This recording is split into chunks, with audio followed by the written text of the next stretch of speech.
Consider the Lilies, Week 4 Lenten Devotions for Children, from St. Luke United Methodist Church, Children, Youth, and Family Ministries, March 2021.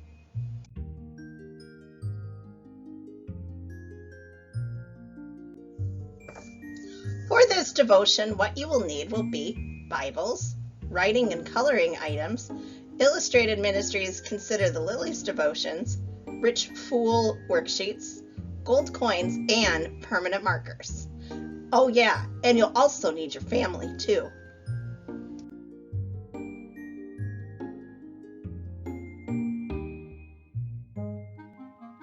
Let's get started.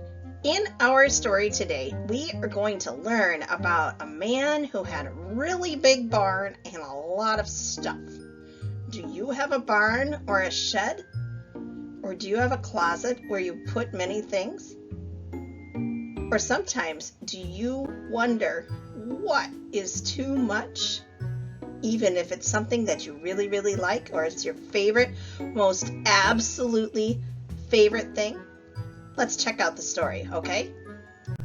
Hey there, everyone. It is time for Bible story time. And today, we are going to be reading from the book of Luke, which is one of our 4 Gospels. We have Matthew, Mark, Luke, and John. So Luke is number 3.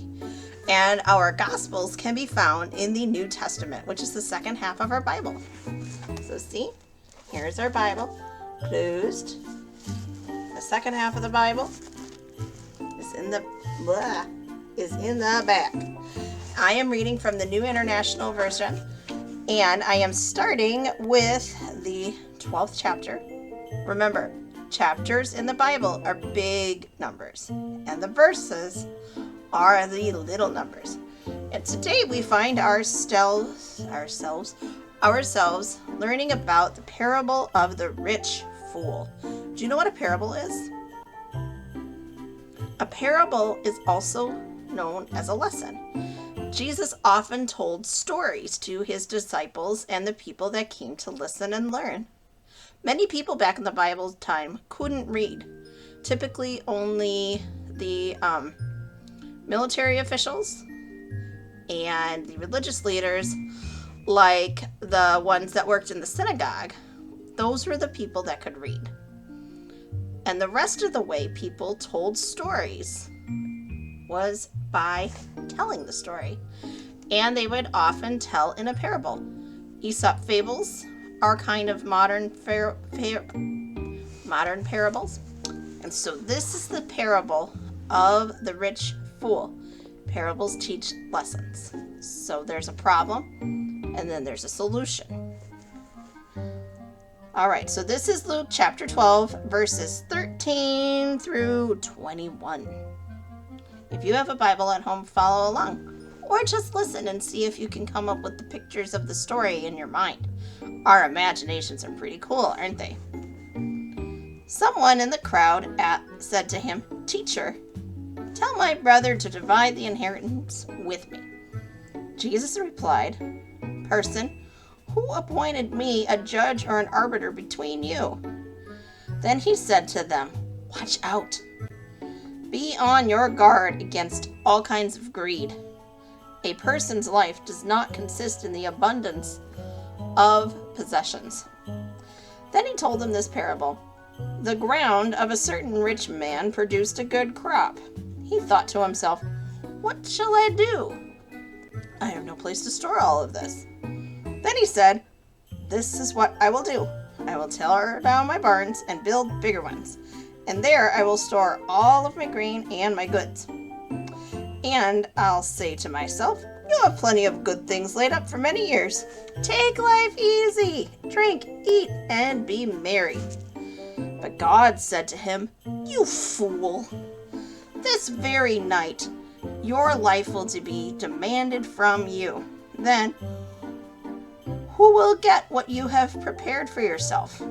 This is how it will be with anyone who stores up things for him or herself, but is not rich toward God." Interesting. So very interesting. What do you think about that story? What do you think? And then we go a little farther. We have to come up with our solution, right? So there's the first half. And now we're going to read Luke 22 to 34. Two-part story. Then Jesus said to his disciples, "Therefore I tell you, do not worry about your life, what you will eat, or about your body, what you will wear. Life is more than food, and the body no more than clothes. Consider the ravens. They do not sow or reap. They have no storeroom or barn, yet God feeds them. And how much more valuable are you than the birds? Who of you, by worrying, can add a single hour to life? Since you can't do this very little thing, why do you worry about the rest? Consider how the lilies grow. They do not labor or spin. Yet I tell you, not even Solomon, who was a king of Israel, in all of his splendors, was dressed like one of these. If that is how God clothes the grass of the field, which is here today and tomorrow thrown into the fire, how much more will he clothe you? O you of little faith, do not set your heart on what you will eat or drink, and don't worry about it. For the world runs after all such things, and your God knows that you need them. But seek the kingdom, and these things will be given to you as well. Don't be afraid, little ones, for your God has been pleased to give you the kingdom. Sell your possessions and give to the poor. Provide purses for yourselves that won't tear, and a treasure of heaven that will not be exhausted. For where no thief comes near, no moth destroys. For where your treasure is, there will be your heart also." Get ready for a reflection.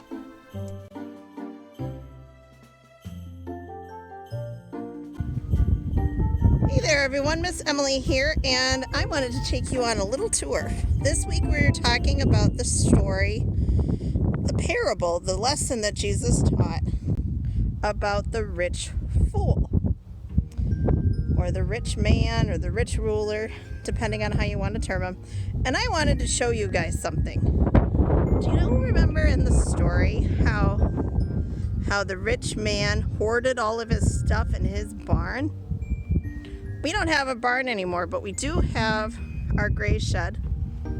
And I wanted you to take a peek. This is kind of a problem that I have. I wanted to share with you my problem, and maybe you can come up with a solution for me. Uh-oh, look at that mess. Look at all those garden things. I didn't do a very good job last fall organizing, did I? I've got my planters, kind of higgledy-piggledy.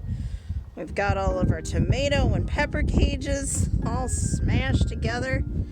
And we've got writing things and balls and other planters just sort of everywhere.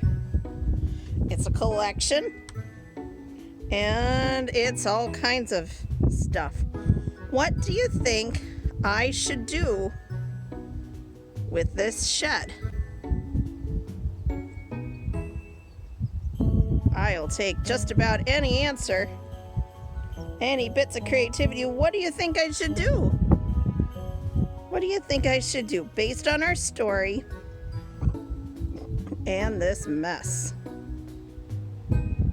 Somebody that comes up with not the best, but a really creative answer, watch your doorstep. Okay, we haven't done prizes in a while. Let's do a prize giveaway. All right, shutting my shed. Hope you guys have fun.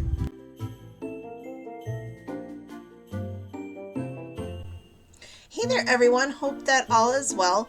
Miss Emily here, and I am going to walk you through one of our activities for this week's devotion. In this week's devotion, we are learning about a rich man who is kind of stuck on his stuff, right? And what I want you to do is I want you to get out these gold coins. If you have the St. Luke United Methodist Church take-home kit, you will find these little golden coins. If you don't have this, that's okay. You can take a piece of paper and make a coin. Or you can, find something else. But what I want you to do, if you have the coins or if you're going to use something else, I want you to take a black permanent marker, black magic marker, and it's going to need to be black or a really dark color so you can see what it is. And what I want you to do is I want you to take your coin, your gold coin, and I want you to think about your stuff. Now, this is a time where I really want you to actually think about what you have and what you like. And I want you to write on a couple of those stuff that you really like. So on this one, you can't really see it, but I wrote Munchkin cards. I love to play the game Munchkin, and we have a lot of Munchkin cards in our house. I also like a really special type of pottery. It is from Louisville, Kentucky. So I put Hadley dishes on here. My grandparents used to collect it, and I am collecting it now. And when I was little, when I was your age, I loved Care Bears. So I put Care Bears as a reflection back to when I was a kid. So what do you like to collect? Or what do you like that's really special in your stuff? And then what I want you to do is I want you to arrange your coins based on what you think is most important to you. So right now, for me, I would have to put my Hadley dishes first. First in my stuff, and then my Munchkin cards, and then my Care Bears. That's a hard one for me to do. Munchkin cards versus Care Bears. I still love my Care Bears. I still have them. But anyway, I put my Hadley dishes first, and then think about why you would order them in such a way. I put my Hadley dishes first. You want to know why? Because it reminds me of my family. I put the Munchkin cards second, because I love to play games. And I put my Care Bears last, because honestly, I don't play with them quite the way I used to.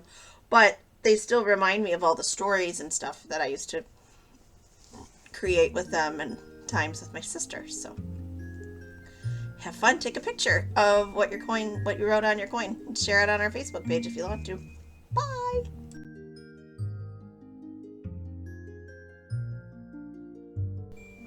All right, so we're into our discussion part now, right?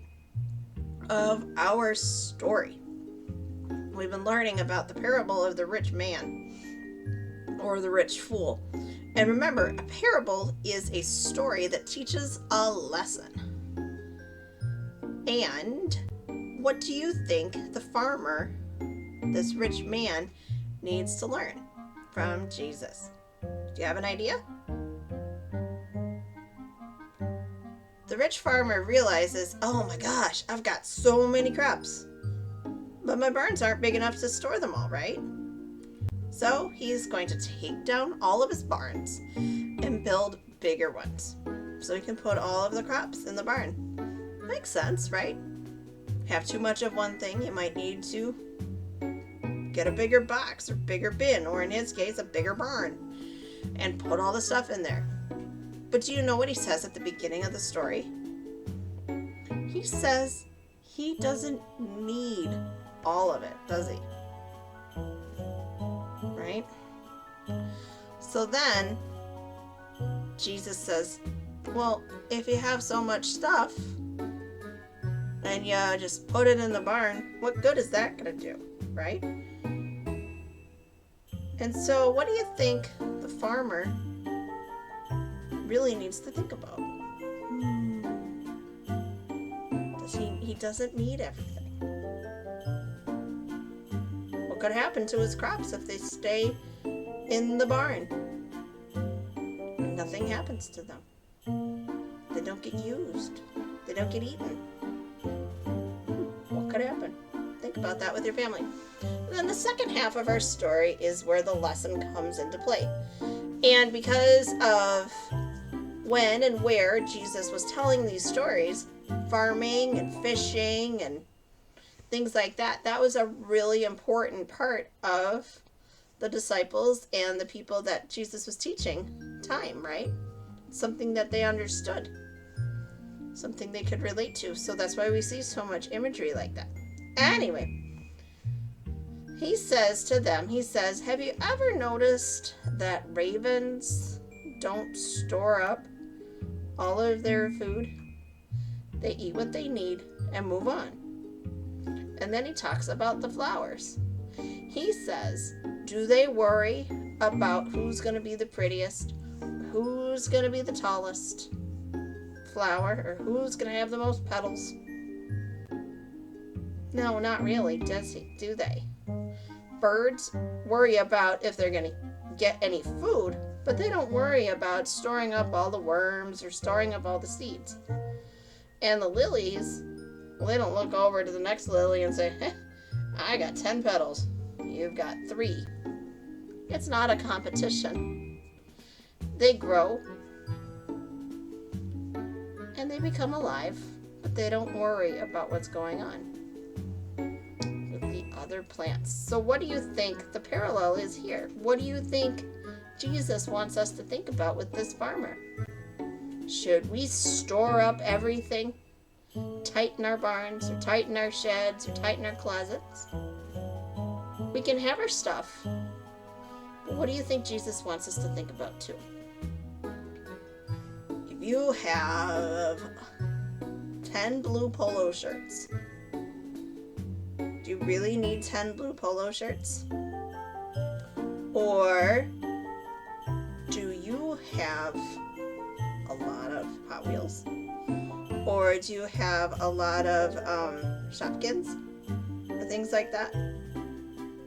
Maybe it's time to share. Let's close in prayer, okay? All right, here is our prayer. Creator God, you made the world with abundant resources, enough to feed and clothe everyone. Help us to trust you for the future, to use our resources well and become generous people, so everyone will have what they need. Amen. Thanks a lot, everyone. Hope you enjoyed. St. Luke United Methodist Church Children, Youth, and Family Ministries thanks you for participating in this devotion. Want more information about our ministries? Please contact Emily Gilbertson, Director of Children, Youth, and Family Ministries, at her email, emily@stluke.net, or give the church office a call, 920-458-3461. We look forward to connecting, growing, and serving together with you. Thank you.